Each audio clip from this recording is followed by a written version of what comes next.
Okay, welcome to part two of Celebrity. So, if you haven't watched part one, I would recommend going and doing it. This is separate enough that it's not a big deal, but a lot of information may not make a lot of sense if you don't understand the rest. But that's up to you. So, as I said in part one, I wanted to bring in a celebrity as an example. And I looked for somebody that kind of worked really good with what I'm trying to do as well, which is change things. And I wanted somebody that was young enough to not have that persona built yet, but around enough to still understand the impact that it has so they can see the potential devastation in the future if they don't, accommodate for it. Now, it was kind of a hard decision because there's so many great examples out there, so many great people and so many great situations. But like I said, I wanted a specific kind of narrow range of celebrity. And I found somebody that I can relate to. As I said before, I when I was a kid, I was so super shy. I tried to hide in a bush when my friend met somebody he knew I didn't. And there's a celebrity out there that kind of has similar experience. And that, of course, is Melanie Martinez. Now, for those that don't know, she's a singer, and her big thing at the moment is this album Crybaby.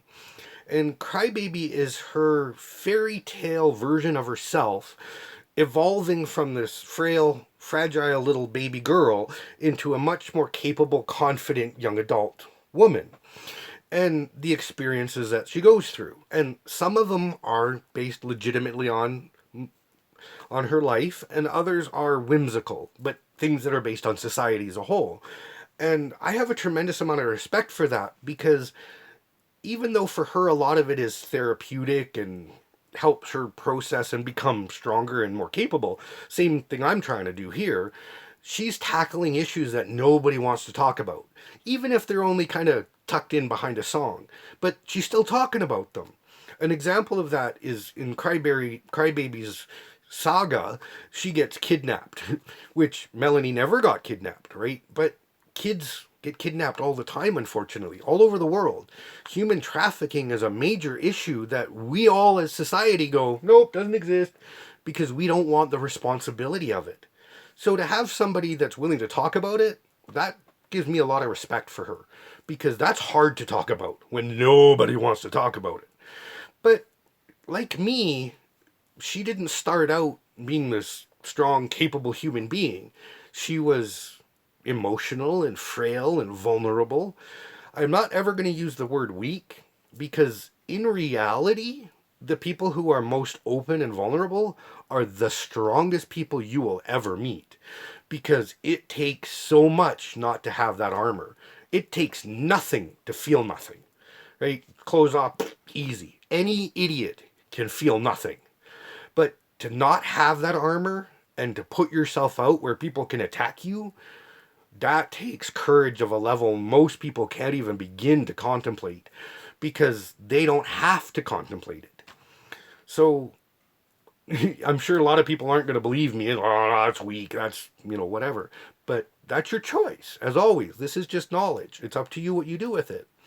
But to have somebody like that started out as a crybaby, because that's the word she likes to use, and become this much more capable and comfortable woman.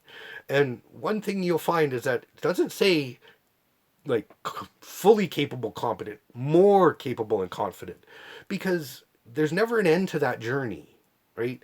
As you get more capable and confident, you can always get more capable and confident. Unfortunately, one of the issues we have, which I think is linked to celebrity, is that we view arrogance as competence, as confidence, and it's not. Arrogance is an illusion, confidence is a reality. Like, if you have confidence, things just don't hit you. If you have arrogance, when it hits you, you have to respond, you have to attack, you have to get payback because it doesn't work otherwise, right? So that's an easy way to determine confidence from arrogance is if you criticize somebody and they freak out, they're not confident. Because if you're confident, it doesn't matter, right? If you know who you are, there's nothing anybody can say that can drop you because you know who you are. That's the most powerful thing in the universe. And it's important to understand that there's a difference between the two. Because if you think that somebody's confident when they're arrogant and you try to emulate them, you're going to go down that path and you're going to be arrogant, not confident. And it's hard sometimes to know the difference, because if they don't attack, if there's not that push, it's difficult to tell which is which. But the other thing is, someone who's confident wants to bring everybody else up. Someone who's arrogant wants everybody else to be down. So an arrogant person will make sure that the people around them don't have the opportunity to succeed, that they're always being pushed back because they don't want the competition. So we see that with certain celebrities, and that's what they're really doing, which is why I thought I should mention it too in celebrity. So while they're being arrogant and pushing everybody else down so they can push themselves up, but again, that's not entirely their fault. A big chunk of it is, but we are the ones that told them that they had to be superhuman. And they went to the challenge the wrong way by becoming arrogant, because that's the easy way to get there. Confidence is a hard road. It takes a lot of work. It takes a lot of self-discovery. And that's not something we as people generally spend any time doing. Which is another reason I have such massive respect for Melanie Martinez, because in her life, she had to learn more about herself and why she was the way she was to gain the confidence to go and put out her own music and sing her own songs and share her own story. And then extension create this Crybaby saga. And that's huge. But the other reason I like her too is because, as I said, with the paparazzi taking your picture, that actually happened to her, and she got upset. Not because she was upset. That's what you got to understand. She didn't know how to react to it, right? All of a sudden, somebody's right beside her taking a picture, didn't know it was coming, had no way to prepare for it, and she reacted. Because, again, not the most confident person in the universe and not an arrogant person. So a normal person. So how would you feel if somebody did that to you? That's how she felt. And she got hurt for that because she didn't live up to our social standard of what a celebrity is supposed to be. But she said, hey, I don't like that. You didn't ask. And she was defending herself. She was saying, hey, I'm human. I have a right to be respected. I have a right to be treated with respect. And I have mad respect for that, because most people don't. Most people would just take it and then go home and freak out or cry or whatever, right? Because that's how they vent. And that's another thing that we don't see either, is there's a lot of celebrities that the persona they take on is so different from who they really are. We think that's who they really are. And that's another reason I have such wicked respect for Melanie, because who she is who she is.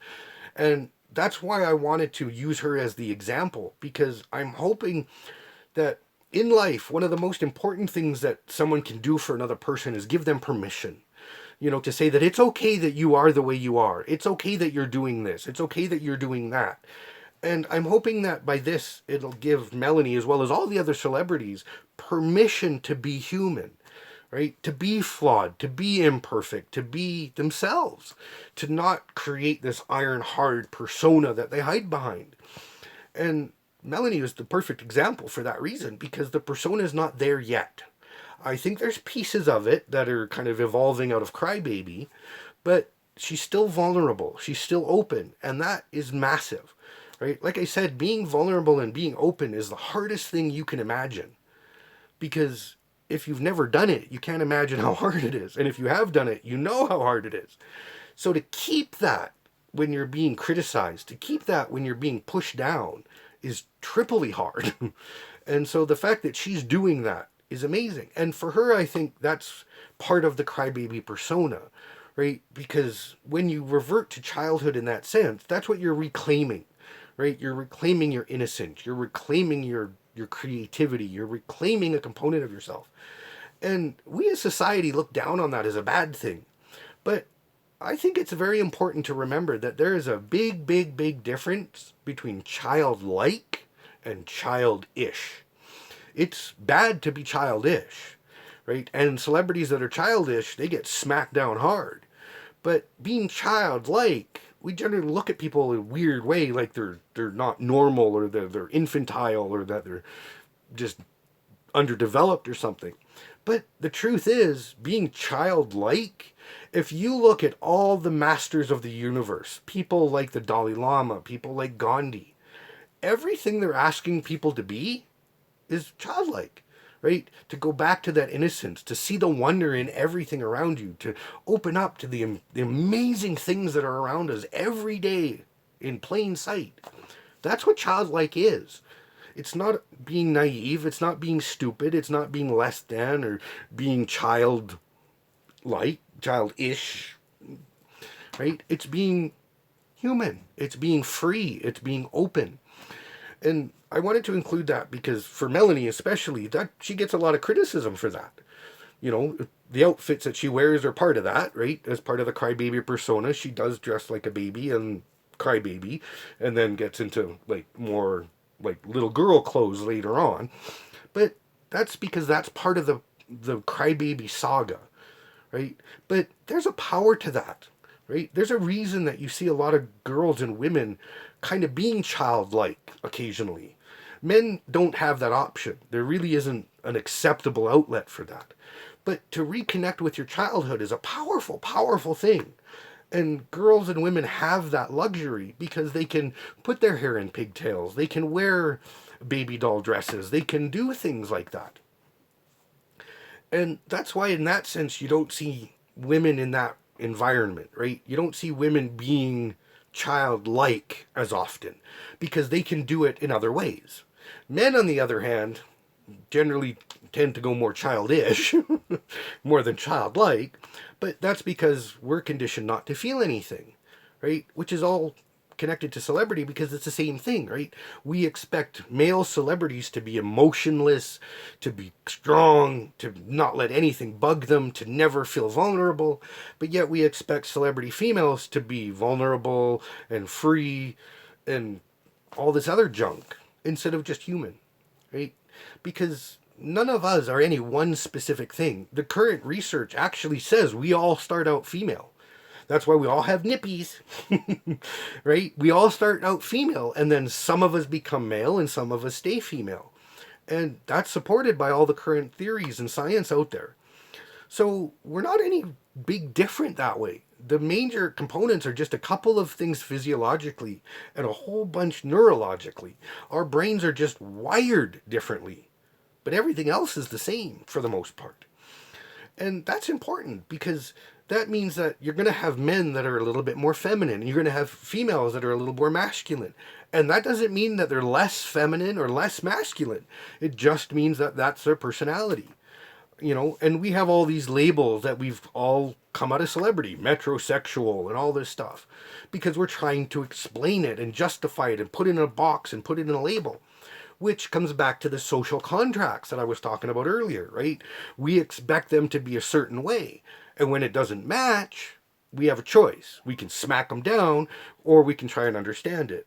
We generally go to smackdown as the first and foremost option.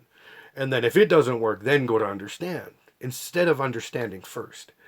And so to have Melanie, who's this person who is still open and vulnerable, still innocent in a sense, but not stupid or naive, is very capable and strong at the same time, that combination is hard to find because it generally gets beat out of people, right? Most people that start out sensitive and start out emotional end up getting abused to be callous and closed off and isolated because that's kind of the natural outcome, right? You can't be open and vulnerable when you're getting attacked. You got to do something. And for Melanie, and thankful for the rest of us that she did it, she opted to create songs and talk about those experiences to help other people learn and grow. Which raises another interesting conundrum about being a role model, right? Because role models and celebrities usually are the same thing in a lot of ways, right? And a lot of people look up to Melanie as a role model and then criticize her at the same time for being a role model. But being a role model, there's only one requirement to being an effective, true role model, and that's be yourself. Because that's what got them into the position of being a role model. Melanie Martinez isn't a role model because she's got a line of clothes. You know, she's got a really cool fashion sense that I really am quite envious of, because nothing like that exists for men. But that's not what she's a role model for. She's a role model for being vulnerable, for sharing with people that we are vulnerable, that we are emotional, that we have emotion. And then they criticize her for being female, for having a sex drive, for being less than a baby girl, basically. And that's not real, right? She is a female. She is a human. She's not anything else, right? And what that means is different for her than it is different for me, different for you, different for everybody. Because human isn't about a set thing. Human is the spectrum that makes us what we are. It's all together that we become humanity, but each individual component is separate, which is no different than the way our body works anyway, right? If you look at the way that our body works, is every single cell is an independent individual entity that has a job to do, and it's only when each and every one of them is doing their job that we get to be healthy, strong, capable bodies. And it's when those cells decide to go and do a different job that we get things like cancer kicking in. That's how we operate, right? And one thing I want to talk about later is human interconnectedness. And when I do that, I'm going to make sure that you guys all understand that no one person is better than anyone else and is no less than anybody else. Me is no better than you, right? I'm not better than Melanie Martinez. Melanie Martinez is not better than me. We're different. We each have a different role to play. We each have a different job to do. I like hers better than my own, but who wouldn't, right? My job's pretty paltry in that sense. But it's important to understand that. And what we do to celebrities sets the standard that we're allowed to live by. Because if we say this is celebrity, our standard is here. But if we drop celebrity to here, it means we can kind of either up our standard to here to have everybody be the same, or we can negotiate our standard to be more in line with reality. Because that's really what we're not doing, right? We don't do reality. We don't look at reality. We don't want reality because we don't understand it. Not because we don't, but I'll get into all of that as we go. I'm going to talk about issues and fears and anxieties and all that stuff. But, I am an emotional being. Like, there isn't a sad movie that I see that I don't have a tear running down my face on. And there's nothing I can do about it.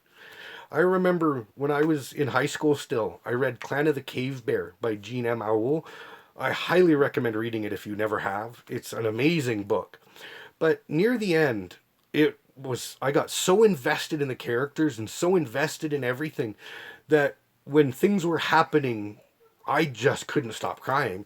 I could barely finish the last couple of pages of the book because the tears were just flowing down my face. And I am so grateful to have read that book because of that experience.